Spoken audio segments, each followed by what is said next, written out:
everyone, so my name is Anjali Kalaraja and I'm a second year law student. Today we are going to speak to Amelia Mah, who is a future trainee solicitor at CMS and also runs the blog See Through Law. So we hope you enjoy this, and thank you so much to Amelia for taking the time to speak to us today. So let's get into the video.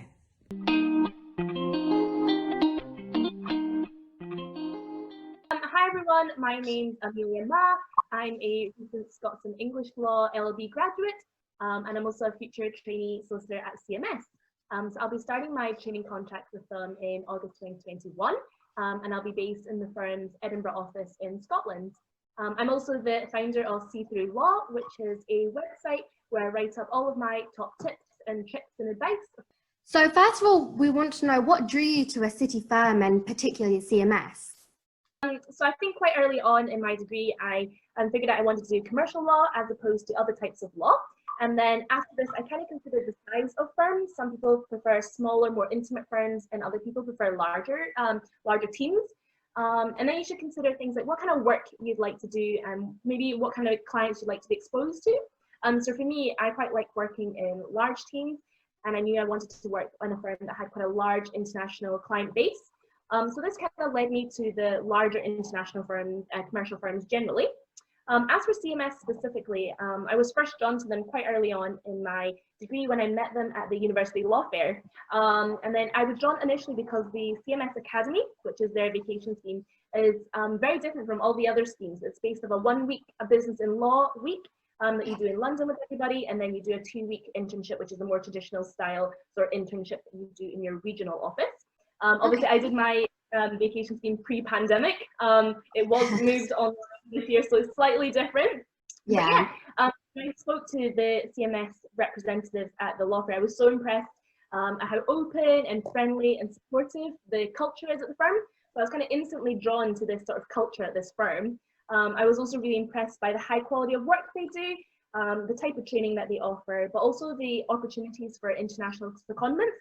So if you're a person that likes to travel and experience different cultures, and then CMS is a really good firm to go for.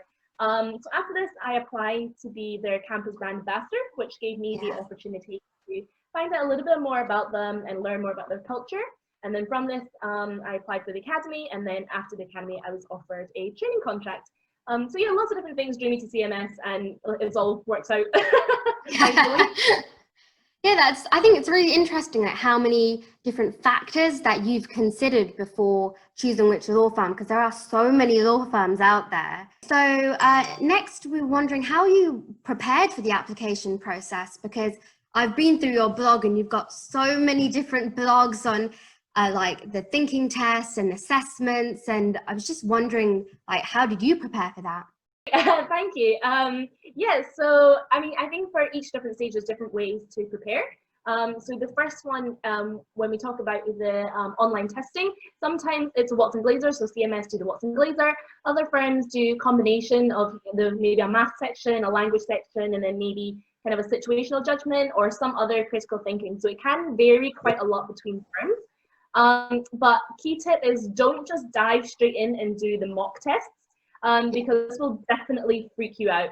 What you should do before you start the mock test is go in and have a read and look at the online resources for guides, and these will give you tips on how to answer the questions, how to pick out the good points that you need, and also how to manage your time effectively. So you have to kind of learn the technique before you obviously sit the mock test.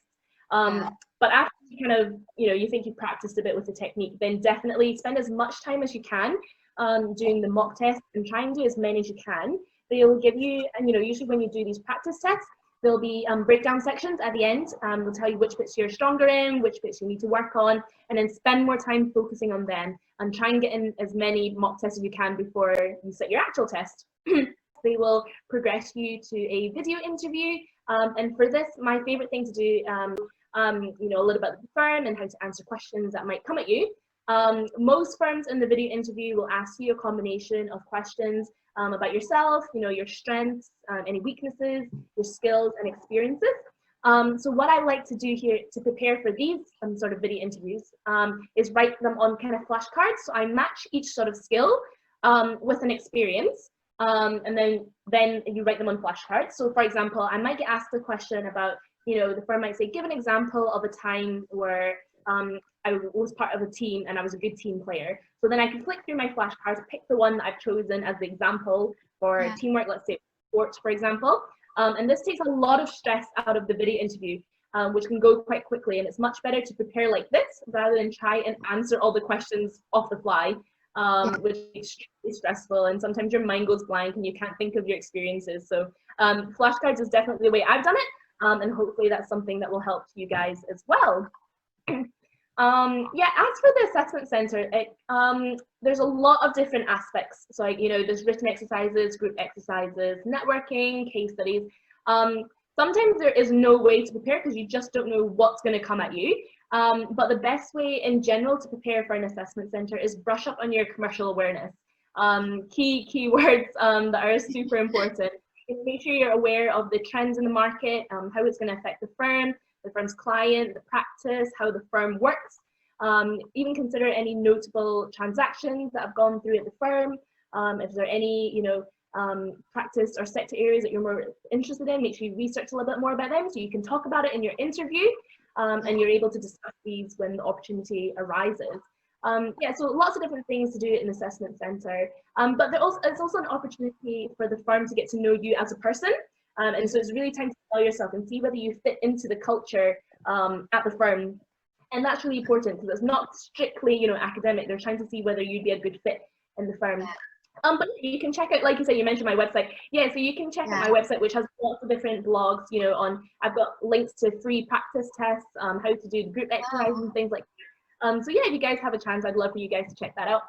Yeah, that'd be amazing. Yeah, it was really interesting what you said about that. It's not just about the academics, but it's also about the firm getting to know you. Because when I've been applying to vacation schemes and having a look on firms, they say a lot of the time they find that candidates don't even know much about the firm they're applying to. Yeah, a lot of the firms also say, by the time you get to assessment center, everyone on paper looks pretty similar. You might be in the second or final year of your degree, or you might have a degree, and you might all have, fairly similar grades and similar scores from your online tests and things like that. So everyone looks fairly similar on paper. It's just how you sell yourself and come across as a person. Make sure you're enthusiastic and you're keen and you're smiley.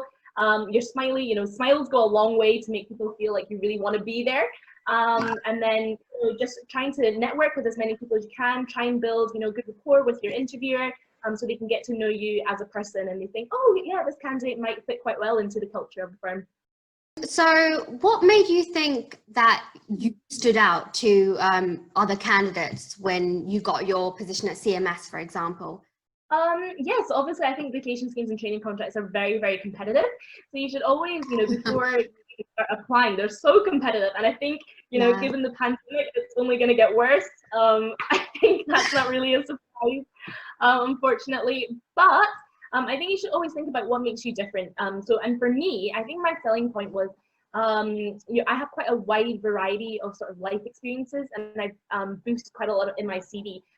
So I guess like when I was growing up as a child, I did like competitive figure skating, I played a lot of music, and then since being in high school and university, I have amassed quite a lot of legal work experience, but also non-legal work experience. So I think I've gained a well-rounded CV, which is quite important, because you want to show the firm that you're a well-rounded person. A lot of people ask me what happens if they're not able to get legal work experience specifically. And my answer is always the same, because any work experience is good experience, because it's all about focusing on the transferable skills. So for example, if you're in like retail or a hospitality position, then you'll have a lot of customer service skills, and then this translates to you being a client-centric lawyer. And even if you're not in part-time work, perhaps you have a hobby or you do a sport. If you're in a sports or in a sports team, then it's likely that you'll have strong teamworking skills. And then if you're training competitively for a sport, it's likely that you've got a strong, determined personality, got grit, perseverance.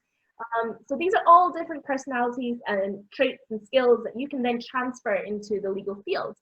Having said that, though, it is nice to have some legal work experience on your CV if you can. I know it's not possible for everybody, depending on personal circumstances and so on. But what you can do just to start building is send out emails to kind of smaller local firms and ask if they'll offer any sort of ad hoc, informal shadowing. It's not likely they'll have, structured placements like vacation schemes, but they might pop into the office, work shadow, maybe do some photocopying and things like that. It's not always super glam stuff, but it is good to put on your CV and try and build, even connections and build up your CV that way. But after this, though, I guess what gave me my, if you call it an edge over other applicants is once you built your CV, you need to be able to then link it to the firm and demonstrate to the firm exactly why you would be a good asset to them. So there has to be a very, very strong link between the two. So, for example, if the firm is looking for, team players and they're very collaborative environment, they're obviously looking for someone with strong team working skills. But if you're only emphasizing that, let's say you're very self-motivated and you're good at getting the things done on your own and you're very independent, well, that's probably not the right link to make with the firm. You're not giving yourself the best shot there, which also lots of culture as well, because you'll find that people always, I find anyway, that people always end up in the firm that is right for them. And culture, is about the values of the firm, the experience of the people in the firm. So I guess you'll always find that your experiences fit in really well with a culture of a firm, and you'll always end up in the right one. So yeah, I guess is having the large CV, but making these links, the clear links between why these experiences that you have in your CV would make you go at this particular firm. So on to our final question. We want to know what your top tip would be for applicants, for prospective trainees.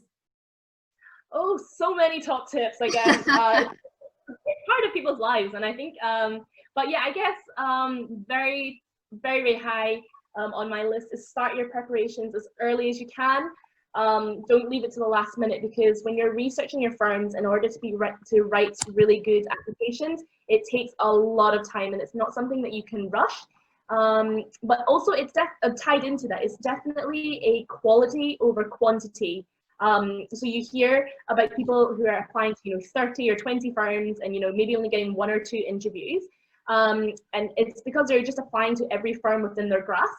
And you won't have time to do that, because a lot of firms have their deadlines around the same time. That's like kind of the end of December, start of January, but also you just do not have enough time to research each firm, like let's say the 20 or 30 firms, in depth to be able to show that you're a good quality candidate. So I usually advise people around 7 firms, give or take a little bit, because it can vary depending on personal circumstances, but around 7 is a pretty good number. Because each application has to be entirely personalized and tailored to each firm. So you absolutely should not be kind of copying and pasting answers from one application form to another. And if you're able to do this and slot answers from firm X to firm Y, it means that your answer is too generic. And it shows the firm that you haven't researched about them, and you're not giving them a good reason to put you through to the next stage of the process. It just looks like you've having a quick Google and just kind of slapped words on a page and sent it off. So carrying out effective firm research takes a lot of time. You should look at lots of different resources, the firm's website, if they've got a graduate website. You can look at other wider sources such as ranking websites, the Legal 500, Chambers and Partners, other resources for commercial awareness as well, and to know which kind of firms are well suited to you and which firms that you should focus your time applying to, because you know that you're going to fit well into those firms. So then I guess in general, when it comes to application, is that you really need to spend time on your applications, make sure that they're tailored. And you can also try and use your LinkedIn as much as possible, for networking, but also there's a lot of good things that pop up on LinkedIn, especially if you're following firms that you're wanting to apply to. And I'm sure, like myself, I don't mind being messaged by people just be like, oh, could you please tell me a little bit more about the culture at CMS or whatever, things like that. So use your network. And you can always, ask them any questions. I'm sure, a lot of people are happy to be messaged or emailed. But I guess that's the reason that I started my website in the first place, was to kind of help people. And hopefully I thought that I had something to help people with. Maybe my tips are rubbish, I don't know. But help 1 or 2 people. And so yeah, you can check that out for all of my top tips on training contracts and vacation schemes. It is a tough road, but do persevere, guys. It's totally worth it in the end. Thank you so much for your time. This has been really insightful and helpful, and I'm sure everyone who watches this afterwards will find it as insightful as I did. Yeah, no problem at all. If you guys haven't connected with me on LinkedIn yet, so it's Amelia Mah, and you can also find the link to my website on my description in the bio. But yeah, hopefully this video has helped you guys a little bit.